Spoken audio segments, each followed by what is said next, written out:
La rénovation énergétique est une priorité de notre gouvernement. C'est aussi une préoccupation des élus qui cherchent des solutions. Mais c'est peut-être et avant tout un problème auquel se trouvent confrontés les administrés, lesquels aujourd'hui butent sur beaucoup de problèmes que nous avons repérés.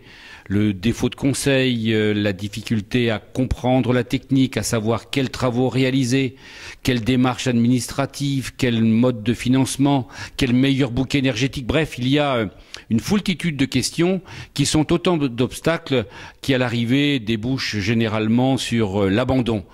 Eh bien, avec le guichet unique que nous mettons en œuvre aujourd'hui à Lambesc, projet pilote sur le plan national, c'est la réponse à toutes ces questions-là qui apparaissent grâce à un outil particulièrement élaboré, mais en même temps porteur de valeur. C'est-à-dire qu'il est très éthique, il fait place à la confiance, à la responsabilité, il donne des garanties, il est gratuit, ce qui est quand même très très important, et il met au fond à disposition de chaque administré l'outil que chacun pourra exploiter. Et si la personne n'y parvient pas, il y aura toujours, pour Lambesc et la communauté du Pays d'Aix, une personne, un éco-conseiller, un conseiller de la rénovation, qui pourra répondre en direct aux questions qui se posent.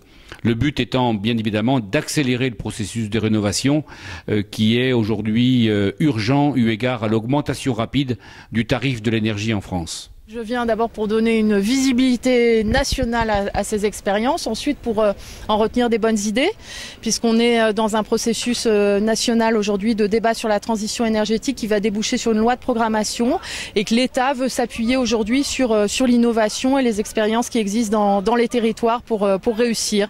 Voilà, donc sur les freins aussi, les difficultés qu'on rencontre, les choses qui marchent et puis aussi les problèmes qui ralentissent parfois l'action. Alors le GREU est un outil, d'abord le nom est curieux, mais ça veut dire guichet de la rénovation énergétique, est un outil qui, pour répondre à tous les problèmes que nous évoquions, techniques, juridiques, financiers, de modélisation, d'optimisation, est un outil qui nécessite la participation de nombreuses entreprises.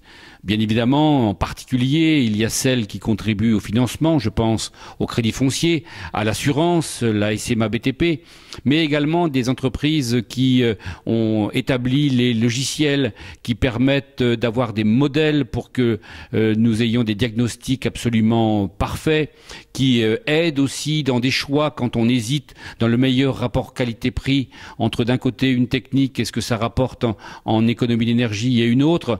Tout ça, c'est à l'arrivée un ensemble de 15 entreprises qui chacune se sont associées. Et ce qui est notoire dans cette opération, c'est qu'elles l'ont toutes faites bénévolement. Des grandes entreprises nationales s'engager sur un tel projet bénévolement, c'est à n'en pas douter le signe qu'elles y ont vu beaucoup d'avantages, ce que d'ailleurs nous a confirmé Madame la Ministre tout à l'heure, qui veut en faire un modèle national.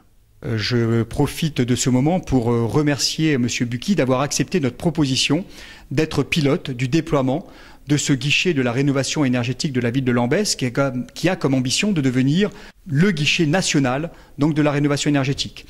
Notre convention que nous avons eu le plaisir de signer donc avec la ville de Lambesc, qui lie quasi-conditionnalité et cette collectivité pour le rôle moteur du guichet unique, est un moment fondateur.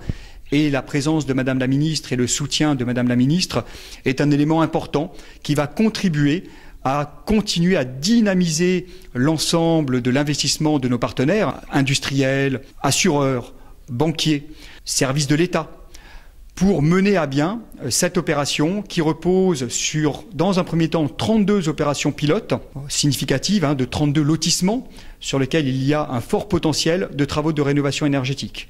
Ce projet repose sur des valeurs éthiques, responsables, solidaires, avec un portage de la collectivité via ses administrés. La collectivité devant se porter garant de l'équité et de l'équitabilité de ce projet entre le professionnel, les professionnels, que ce soit entreprise, bureau d'études, maître d'œuvre, diagnostiqueur et le particulier. Et nous sommes véritablement confiants sur le déploiement de ce pilote. Nous avons commencé l'agrément des entreprises la semaine dernière et nous avons déjà plus de 60 entreprises qui se sont agréées en communiquant l'ensemble de leurs attestations. Sur 62, il y a eu 2 simplement entreprises qui n'ont pas rejoint cette démarche, une pour départ à la retraite et l'autre parce qu'elle avait suffisamment de métiers. Le résultat est absolument phénoménal. Ce qui prouve que la collectivité est totalement légitime à porter ce type d'offre, solidaire, responsable. Nous allons dans un second temps, maintenant que ce socle d'entreprise sur Saint-Cana, Garda et Lambesc qui a été constitué, aller sur un déploiement au niveau du client particulier sous 2 semaines pour véritablement avoir ce rôle moteur de travaux de rénovation énergétique de qualité. Très concrètement, on amène des savoir-faire, de l'ingénierie, toute la maîtrise des aides, des systèmes de financement au guichet unique. Donc là-dessus, on a travaillé sur les outils, sur l'offre, pour permettre à chacun de financer les travaux énergétiques qu'il souhaite financer. On a également apporté une solution en termes de sécurité financière, c'est-à-dire que le client qui a un financement ne verra ses fonds débloqués qu'après le démarrage des travaux, après signature par le particulier, que les travaux ont bien démarré. On fera la même chose à milieu de chantier, également en fin de chantier. On souhaite, au-delà du fait d'apporter une solution financière, amener de la sécurité dans le financement des travaux effectifs du particulier.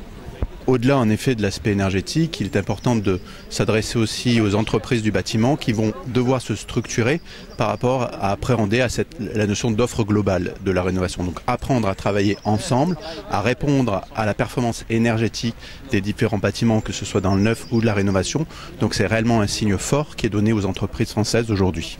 Très tôt, dès notre arrivée, nous avons mis en place ce conseil auprès des particuliers pour essayer de les aider dans ces démarches. Et très vite, nous butions sur la difficulté qu'il y avait à trouver des financements, des assureurs, des entreprises compétentes.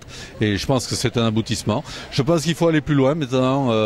Il reste le problème du locataire, le locataire qui est dans un logement énergivore, et comment on va arriver à inciter son propriétaire à faire quelque chose, le propriétaire qui souvent est peut-être un peu un marchand de sommeil. Deuxième temps, le problème des copropriétés, comment on va inciter les 80 copropriétaires à voter, et s'ils ne votent pas la rénovation énergétique, comment on va les pénaliser ou comment on va les inciter. Il faudrait peut-être trouver un système carotte-bâton là-dessus. Nous devons tous être conscients que l'énergie est une quantité finie et que grâce à l'effort de tous, nous arriverons à continuer à travailler pour nos enfants. Et donc, j'essaye actuellement, en construisant une nouvelle usine, d'essayer d'être le modèle de la consommation d'énergie la plus faible possible, et je pense qu'on y arrivera. Cette journée, on va dire quand même assez exceptionnelle, parce qu'avoir un ministre sur une petite commune de 9000 et quelques habitants, c'est quand même assez remarquable. Voilà, et on a pu à la fois entendre s'exprimer les acteurs de tous ces projets environnementaux, les partenaires économiques et aussi le ministre, ce qui est quand même assez rare. Quand on agit sur le terrain, parfois on se sent éloigné des décisions, mais avec Madame la Ministre que nous rencontrons aujourd'hui, mais que nous côtoyons souvent à Paris, nous sommes absolument persuadés que les solutions sont en construction. Nous sommes aujourd'hui pleins d'espoir, persuadés qu'on se donne combien 12 mois, que dans 12 mois tout ce qu'on a pu demander sera réalisé et que nos collectivités pourront accélérer dans ce processus qui tient cœur à notre Président de la République et bien sûr à sa ministre. Merci en tous les cas. Oui, les conclusions du débat, ce sera avant. Les conclusions du débat, ce sera avant, j'espère fin juin, début juillet. Voilà, mais c'est une étape. Il va y avoir un rendez-vous important au mois de mai avec des journées citoyennes le même jour dans toutes les régions. Et ensuite, la phase qui sera celle de l'écriture des recommandations, où j'espère il y aura un maximum de consensus, même si je pense qu'il y aura aussi des sujets sur lesquels il faudra faire des choix.